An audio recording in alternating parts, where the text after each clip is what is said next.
significant developments from the White House, where President Donald Trump has signaled his intention to meet with Russian President Vladimir Putin in what would mark a major diplomatic engagement between the two leaders. The announcement comes just hours after a crucial Wednesday meeting in Moscow between President Putin and Steve Witkoff, Trump's specially appointed envoy to the region.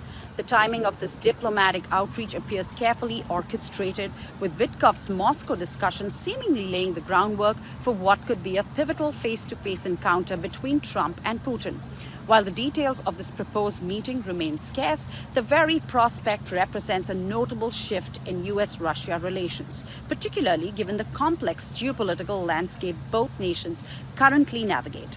However, it's the economic measures announced simultaneously that are perhaps generating the most immediate concerns in global markets tonight, including India. In a striking display of what appears to be a coordinated pressure tactic, President Trump has declared his intention to impose a punishing 50% tariff on imports from India, effectively doubling existing trade barriers against one of America's most significant trading partners. The justification for the dramatic escalation? Well, India's continued purchases of Russian oil. The administration clearly views these transactions as undermining broader Western efforts to economically isolate Moscow. The increased tariff rate is set to take effect in just 3 weeks' time, while an initial 25% rate will be implemented as early as Thursday. But India may not be alone in facing such measures. When pressed by reporters at the Oval today, President Trump suggested that similar tariffs could be imposed on China should Beijing continue its own Russian oil purchases.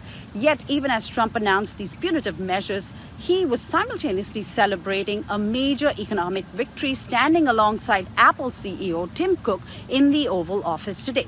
The president unveiled a remarkable $600 billion commitment from the technology giant to dramatically expand its American manufacturing operations. This represents one of the largest single corporate that is doing something like that in recent memory. Now, we at ANI will continue monitoring these developing stories and their global implications. In Washington, D.C., Reena Bharat for ANI.